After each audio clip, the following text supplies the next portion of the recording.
मैं आपको बाखबर कर रहा हूं, वो तूफान आने से पहले हमको तैयारी कर लेना चाहिए। याद रखो मेरी इस बात को, अगर आपका नाम वोटर लिस्ट से निकल गया तो मोदी को सबसे ज्यादा खुशी होगी। अगर नौजवानों तुम्हारा नाम वोटर लिस्ट से निकल गया तो तुमको इख्तियार हासिल नहीं होगा भारत के प्रधानमंत्री से पूछने के लिए कि क्यों बेरोजगारी मेरा मुकद्दर बन गया। कल तुम्हारा नाम वोटर लिस्ट से निकल गया तो वोट डालना तो दूर की बात, कोई आकर तुमसे कहेगा कि अपनी शहरियत साबित करो। यानी आप अपने रोजगार से महरूम, सबसे ज्यादा बड़ी चीज यह कि आप अपनी इज्जत से महरूम हो जाएंगे। जब तेलंगाना में या आपके किसी रियासत में ये इंटेंसिव रिवीजन होगा तो आप लोग परेशान होने की जरूरत नहीं, अभी वक्त है। पासपोर्ट बना सकते, दबा के पासपोर्ट बनाओ। बर्थ सर्टिफिकेट नहीं है तो बर्थ सर्टिफिकेट बनाओ। बिहार में जो इलेक्शन कमीशन की जानिब से इंटेंसिव रिवीजन के नाम पर जो वोटर लिस्ट अब बनाई जा रही है, मैं तेलंगाना के आप तमाम लोगों से, खास तौर से भारत के गरीबों से, चाहे वो किसी मजहब से उनका ताल्लुक हो, खास तौर से मुसलमानों से, दलितों से, आदिवासियों से ये कह रहा हूं कि आप तैयार हो जाइए। अगर तेलंगाना हो या वेस्ट बंगाल हो या तमिलनाडु हो या भारत में पूरे रियासतों में इस तरह का इंटेंसिव रिवीजन करवाया जाएगा, तो मेरी आप लोगों से अपील है कि आप लोग अपना एक एक का बर्थ सर्टिफिकेट बनाइए। हाँ, जो हमारे बुजुर्गों की उम्र 70 साल के ऊपर है उनका बर्थ सर्टिफिकेट अगर है तो बहुत अच्छा है, अगर नहीं है तो आप उनका पासपोर्ट बनाइए। आप बर्थ सर्टिफिकेट अपना बनाइए और अगर 10th क्लास की मार्कशीट है तो उसको तैयार रखिए। अगर कास्ट सर्टिफिकेट है उसको तैयार रखिए, अगर नहीं है तो बनवाइए। पासपोर्ट नहीं है तो बनवाइए, बर्थ सर्टिफिकेट नहीं है तो बनवाइए। अगर कोई रिटायर्ड पेंशनर है तो जो पेंशन का ऑर्डर मिलता है उसको उठाकर रखिए। अगर आपको 2 BHK का सर्टिफिकेट मिलता है कि आपको 2 BHK दिया गया, उसको उठाकर हिफाजत से रखिए। अगर जमीन गवर्नमेंट ने आपको अलॉट की तो उसको उठाकर रखिए। अगर आप गवर्नमेंट के मुलाजिम हैं या थे, उसका ID कार्ड उठाकर रखिए।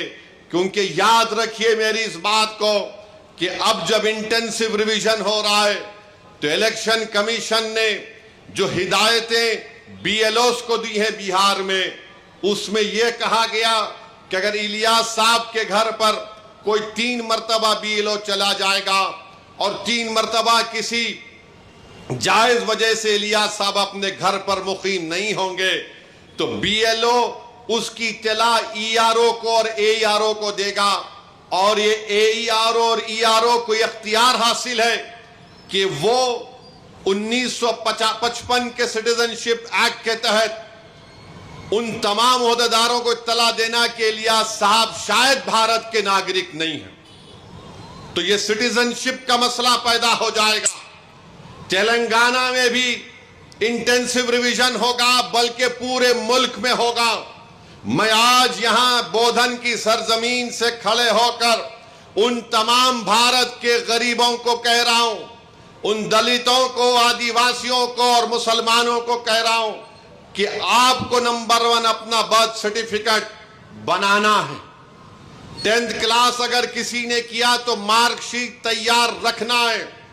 कास्ट सर्टिफिकेट है तो तैयार रखिए, और अगर आप उस कास्ट में आते हैं उसका सर्टिफिकेट निकलवाइए। आपके पास अगर गवर्नमेंट की स्कीम का दिया हुआ 2 BHK का सर्टिफिकेट है तो उसको उठाकर रखिए। ये इसलिए कह रहा हूं कि 10 डॉक्यूमेंट की बात जो इलेक्शन कमीशन ने बिहार में की वो यही 10 डॉक्यूमेंट है।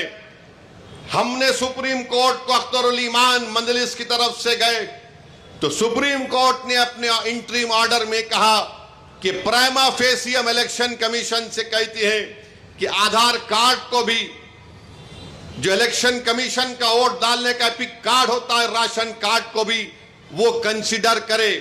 तो ये जरूरी है, याद रखिए, जब तेलंगाना में या आपके किसी रियासत में ये इंटेंसिव रिवीजन होगा तो आप लोग परेशान होने की जरूरत नहीं, अभी वक्त है। पासपोर्ट बना सकते, दबा के पासपोर्ट बनाओ। बर्थ सर्टिफिकेट नहीं है तो बर्थ सर्टिफिकेट बनाओ। कास्ट सर्टिफिकेट है या नहीं है, आप आते हैं उस कास्ट में तो उस कास्ट सर्टिफिकेट को बना के रखो। याद रखो मेरी इस बात को, अगर आपका नाम वोटर लिस्ट से निकल गया तो मोदी को सबसे ज्यादा खुशी होगी। क्यों खुशी होगी? क्यों खुशी होगी बताता हूं मैं आपको। आपका नाम जब तक वोटर लिस्ट में रहा, जैसा हम अब मोदी से सवाल कर रहे हैं, बताओ गरीब गरीब क्यों होते जा रहा है और दौलतमंद क्यों हो रहा है, तो मोदी ये नहीं चाहते कि कोई उनसे सवाल करे। अगर नौजवानों तुम्हारा नाम वोटर लिस्ट से निकल गया तो तुमको इख्तियार हासिल नहीं होगा भारत के प्रधानमंत्री से पूछने के लिए कि क्यों बेरोजगारी मेरा मुकद्दर बन गया। और जिस तरीके से बार बार ये कहा जा रहा है कि फुला इलाके में बांग्लादेशी है, फुला इलाके में रोहिंग्या म्यांमार के लोग हैं, फुला इलाकों में नेपाली लोग आके बस गए, ये सब तैयारियां की जा रही हैं। मैं आपको जिम्मेदारी से बाखबर कर रहा हूं। ये जज्बात में लाने के लिए, ये डराने के लिए नहीं कह रहा हूं। ऑन रिकॉर्ड कह दिया गया कि पूरे भारत में इंटेंसिव रिवीजन होगा।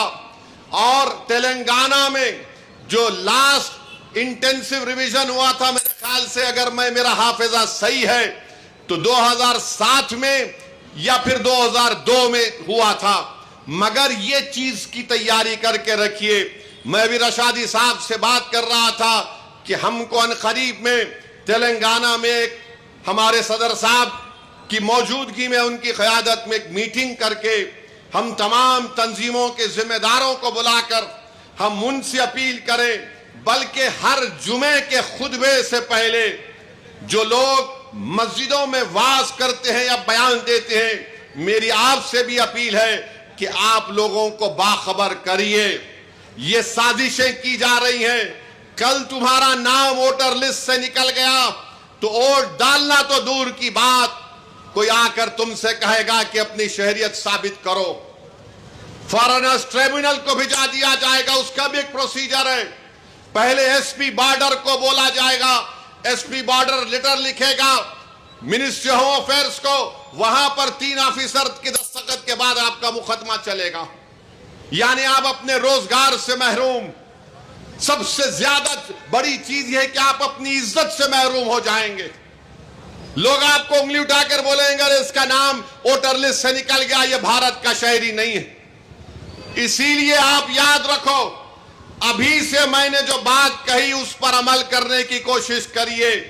मेरे दुश्मन बहुत हैं, मुझसे इख्तलाफ करने वालों की भी तादाद बहुत ज्यादा है, क्योंकि भारत के अगर कोई लैला है तो उसका नाम असदुद्दीन ओवैसी है।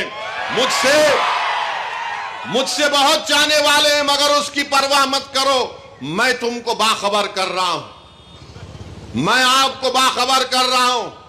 वो तूफान आने से पहले हमको तैयारी कर लेना चाहिए। साजिश करने वाले की साजिश में उसको नाकाम करने के लिए हमको आज से तैयारी करना पड़ेगा।